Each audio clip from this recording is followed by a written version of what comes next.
I've tried countless times to put into words the adventures we go on and the situations we get into, and I just can't seem to do it. So we're going to show you. We're an international auction company specializing in all things vintage power, antique tractors, vintage cars and trucks, motorcycles, signs, and memorabilia. We're not just auctioneers, we're collectors with a passion for every item we sell. But it's not just about the items, it's also about the people. We get to experience, share, and tell the history of our past. Every day is different in the auction industry. You just never know what's coming next.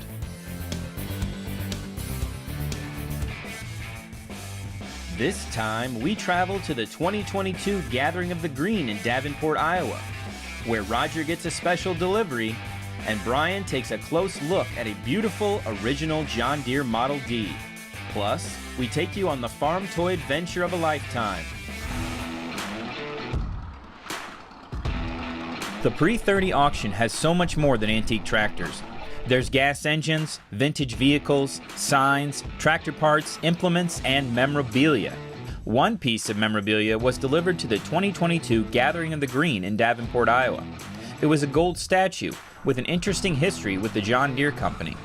So Roger, what can you tell me about this Henry Dreyfuss sculpture right here?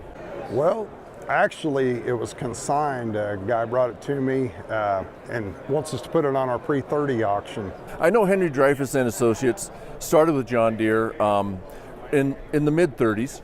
Of course, they're the company that was tasked to redesign and make the styled tractors for John Deere, the A's, B's, and G's. And I know John Deere used the Dreyfuss and Associates clear up into the 7 and 8000 series design of the exterior of the tractors. So when did they get involved with creating sculptures and the Art Deco side? Do you know? They had the early Deeres, the copper Deeres, you know, it was on branch houses and different things. I think, what was there, maybe 10, 12 of those? Something like that, yeah. Yeah. Well, these, they had, the story is that Dreyfuss designed this statue here, and for prominent dealers, branch houses, executives, you know, office, but I don't think a lot of them were produced. I don't know the exact number that were produced, but I have not seen one sell for a long time. So they were specifically commissioned by John Deere corporate for those entities, either the corporate office, whether it be branch houses or high-end dealers. Right, like I think if you sold so many tractors or different things, it's my understanding that you know, you might have one of the dealership is my understanding of it. So, but yeah, I guess Henry Dreyfuss designed it, more of a sleek Deere, you know, from the other one with the more of the Deere style rather than the kind of the European style they used to use. Sure. Well, they used what they called the Delk, a cross between the Deere and an elk. Right. Design was early on. I know it's painted gold, but what is this made out of? It's fiberglass. It's fiberglass. Yeah. Okay. And but I know there were different styles of these too. I was told there's like 3 versions. There was like a gold one, and then there's another one that's painted more like the Deere. It's brown with the white, you know, I've front. seen one of them. Yeah. Okay. And so there's different, and there's prototypes. There's different things out there. I know I had a small version of this on my auction several years ago that they, I don't know, 3 or 4 years ago, whenever I sold a few of my things, but it was a little prototype to this, which was kind of neat. It was small, so.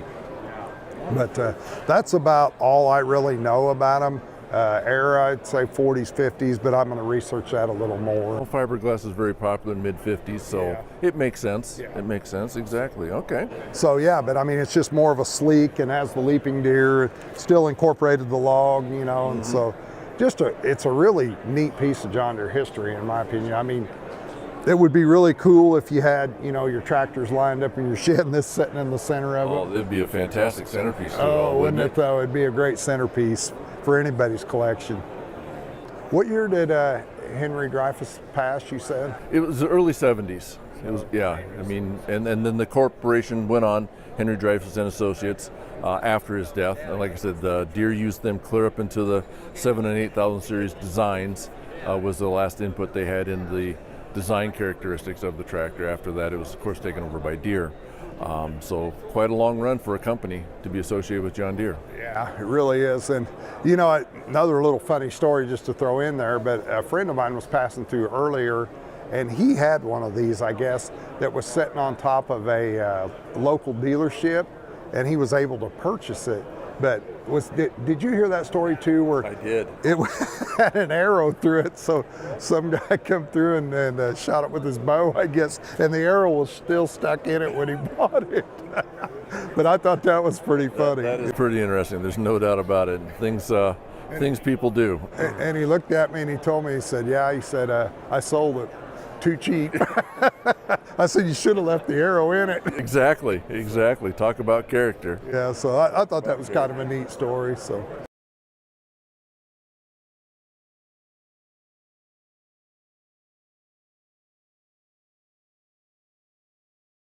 Ray Crilly owned probably the largest collection of scale model tractors in the world. He was known for his books on farm toys and regularly contributed to national farm toy publications. He's known by many as the father of toy tractor collecting. Ray passed away in 2019 at the age of 79. In 2022, his family decided to sell Ray's toys with Aumann Vintage Power. Kurt Aumann recently visited the collection, where he took a video of his tour. I want to take you on a live tour of the Ray Crilly collection. I know many of you knew Ray, and you probably wore out several of his books in the farm toy hobby, and it's really a legendary collection, and we're really honored to be representing the collection. I'm going to take you on a first-hand tour. So this is before anything's touched. You can see it just like we find it. So, okay, now in the basement, predominantly what we've got down here is everything that is not John Deere or International. And I mean, it runs the gambit. I mean, there's customs, there's a Dingman 70 with cultivators, there's a Lincoln 77 standard, getting up into here, all the early Massey's, Rules, Kings. You know, Ray collected everything because he was documenting things for his book. So, I mean, there was like no rhyme or reason. He just basically tried to get it all, which includes all brands and customs, new old stock stuff. You know, it doesn't matter where you look. You know, you see something. Oh, there's one of the big clee tracks, custom clee tracks. You see the cattle in the world up there. You know, that you're seeing it just exactly like we see it for the first time. Here's all the early toy farmers. I kind of breezed past this case just because I knew I was going to come back to it. Check out the Vindex. Look at the case combine, case plow. All the early New Holland pieces. I mean, really incredible stuff, folks.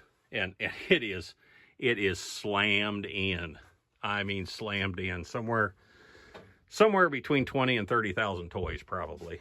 Of course, we're in the house, so this was kind of his, you know, his office where he, if he got a new piece in, he would sit down and log it. It's on the card catalog system. So this office is this office is where all those books originated. Yes, sir. And file of every tractor in the collection. Wow, wow. You know, as you get one and write it down, that's how it was easy to. And here's his plaque for the when he was inducted into the Farm Toy Hall of Fame. So, so that's, you know, that's what we're doing here. This is he was so well known, and he did so much for the farm toy hobby. I know I probably wore out 2 or 3 of those books whenever I was coming up and learning farm toys. New Holland Sales Award. There's a little oil pull paperweight. A lot of great stuff. I mean, it just goes on. Now, many of you saw Ray at a lot of toy shows, you know, and he was always just inside the door at the National. And this pile, which that's the front of the pile, and it goes all the way back, that's stuff that he had saved up to take to shows. And, you know, while you may look and you see, you know, some modern stuff and some modern toys. Cockship Museum sets and whites, you know, in through there, and some John Deere combines. But then as I was looking up in the pile, look up. How about a green sheep's foot, or a sheep's foot roller in the green box? I mean, you know, Alice's. You can look up between those two boxes. That looks like a 200 Alice in the box. So who knows what we're gonna find in here? I mean, it's and this is deep. I mean, it goes way back. We're gonna follow Barry back here. We're going to the green room first. Go in the green room. And when it's green, it's green. It's green. It's not Oliver Green, which we're not holding against them.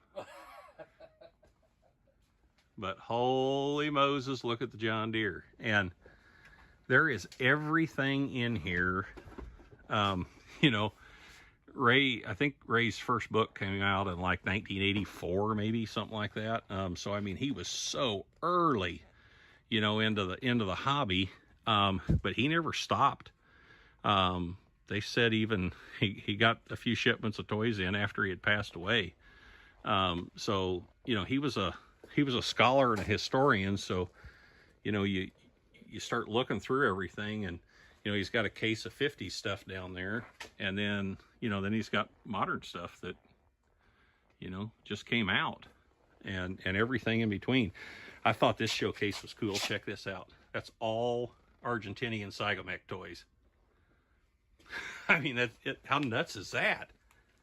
And just because they're loose does not mean that there's not boxes, because when you look back behind, the bottoms of the showcases are full of boxes. Okay, we're gonna sneak around the corner here and go into the red room.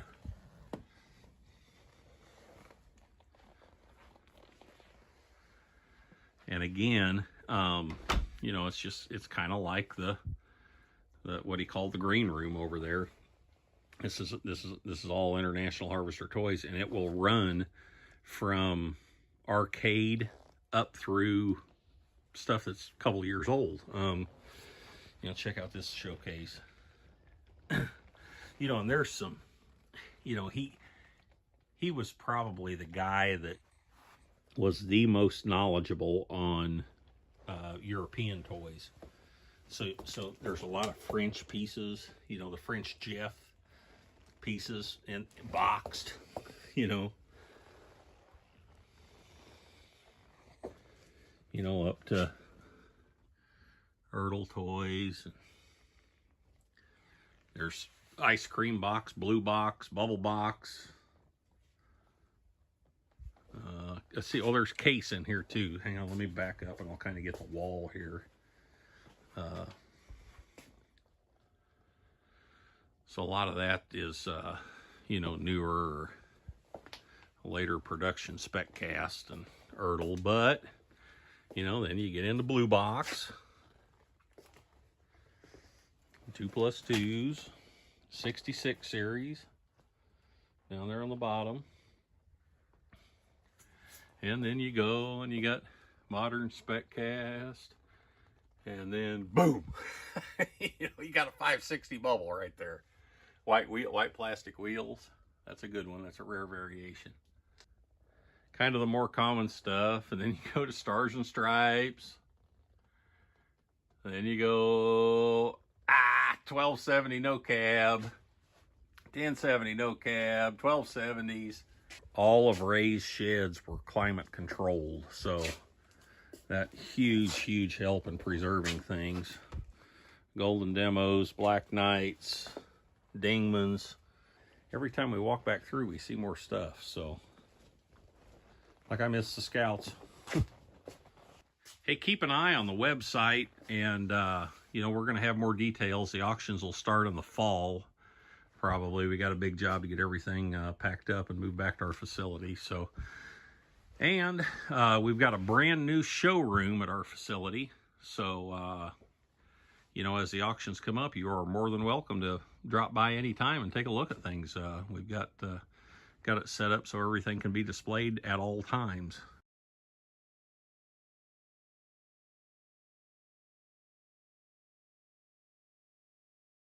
On display in the Aumann Vintage Power booth is probably the nicest original John Deere Model D in existence. This tractor belongs to the family of the late Dennis Powers, who purchased it in 1973. The Model D was kept stored inside for 25 years. In 1994, the tractor was sent to Ken and Dan Peterman, who repaired the tractor and tried to preserve it in as much original condition as possible. Brian Holst and John Deere collector David Wolf met at the Gathering of the Green to discuss this original survivor. So Dave, I know you're kind of a D aficionado. We have coming up on our spring auction is this John Deere Model D tractor. The story behind it right now is kind of that it's never really been sold for farm use. Customer ordered it back in the day. It didn't come in time, so he bought a couple of other tractors and told the dealer he didn't want it anymore. Dealer sat on it for a decade or two. It was never sold, and eventually a collector bought it from the dealership, put it in storage for a couple more decades, and then Dennis Powers bought it and put it in his collection. He's the one who made it in the state that it is today. Some of the unique features on this tractor, and you know this far more than I do, what to look for when you look for an original tractor. So tell me what a collector would look for originality. Okay, on this D, it is a nice late D. So it's 48, was made the same configuration all the way through 1953 as this. They started to style the ones in 1939 with very little changes through the styled era. If you look at this one on the tires, it's got 30-inch tires, and it says 1430. So this is an original set of tires that was made before they changed the numbers on the tiring system. So if there to be later tires, they would say 16.930. So these are original tires that I believe would have come on this tractor. You know, they may have been on and off or something, but very, very nice condition with these tires. Tractor itself, see the little dimples? That was factory. It's very nice shape. You'll note that the water separator is on it yet. Most of the Ds that went in the field use, this was plugged or removed because you could not run antifreeze through the system. It was a system that took water out of your radiator system, put it through the carburetor to keep spark from for things to get too hot when you burn kerosene. So this here item here is not found too much on tractors that have been through the farming. Very nice starter ring on the starter. Everything's nice. The original wiring on everything, the braided features. So some of this stuff you just can't duplicate today. We'll go around the front here a little bit. Nice original muffler on it, which I do believe was the original muffler. The decal here, look at the straightness of the grills. Little bitty scuff marks here and there. Nothing that you'd have seen in a cow yard from Wisconsin or anything coming from anything that did a lot of work. So very, very straight original. Everything here, not greasy, looking not hardly, no wear on nothing. Generator, original bracket, original voltage regulator. Look at the decals here. And this here is just perfectly straight. Little bitty decals here showing. Original mag. This is I do believe a Splittendorf magneto on it. So that's nice. So everything is there. Again here, the wiring harness, the lights, everything are just nice. Tires are nice. We're gonna go around the back here, and Brian and I noticed the steering wheel, no wear. The clutch pedal or clutch lever, extremely tight. Look at this. That's the way they come from the factory. Just no wear around the quadrant, no wear in the seat. Look at this. You know, usually they're wobbled. Brake and everything. You note the serial tag is real nice and legible. They've got this here. They're no PTO, so it's got the plate on. I personally like a D without a PTO. You have platform room for your feet. PTO was an option, but it took up all this room and it wasn't operator comfortable. The gauges are original white gauges. You look real close at them. The starter button on these is a pull start button, and that it'd be lights work starter button. I'm not going to pull it. I don't want to try to start it, but it's one of these buttons that you can't buy nowadays. So So when buying stuff to fix a D, this battery box cover and all these little parts are very spendy and hard to find. Not everybody making them. Brian, you got any more? Well, so basically what you're telling me is what you're seeing as far as this tractor being an unused, almost brand new tractor, the story matches the components. Correct. Okay, so a little bit of detective work, you can kind of assume that the story is true. Of course, nobody's around living yet that can authenticate this history all the way forward. It's all being handed down voice to voice, person to person. And if we looked underneath, you know, I don't see any grease down there. You know, usually down in this area, we'll see axle grease or something. Mm-hmm. The brake band here from the parking brake looks like brand new. This here little box here will tell me that there's never has had a PTO in it. So I do believe the story. I think it's original. I don't think it's ever been used, or if it was very little. Looks like we got a pretty nice piece coming up here on auction. Whoever is the winning bidder is going to have a pretty nice, authentic piece of John Deere history. Exactly. Wonderful. And yeah, I think it's just what everybody says it is. And like I said, just look at these tires back from before they changed the numbers. And, you know, I don't even see a crack in the tire for as old, which is unreal. Even the front tires, you know, there's no little stress cracks on anything. Nope, you can see the seam down the middle in some places yet. So the steel valve cover caps, don't realize, but they haven't been around ever. So if you ever restored one and you're looking for steel caps, they're all plastic. So I do believe it's in original condition. Well, thank you very much for your opinion and going around it with us. It's great always having another perspective. Yep. So we do appreciate your time, Dave. So somebody looking for a very beautiful late D John Deere, here's a pretty one.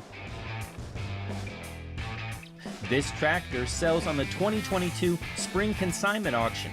For more information, visit AumanVintagePower.com.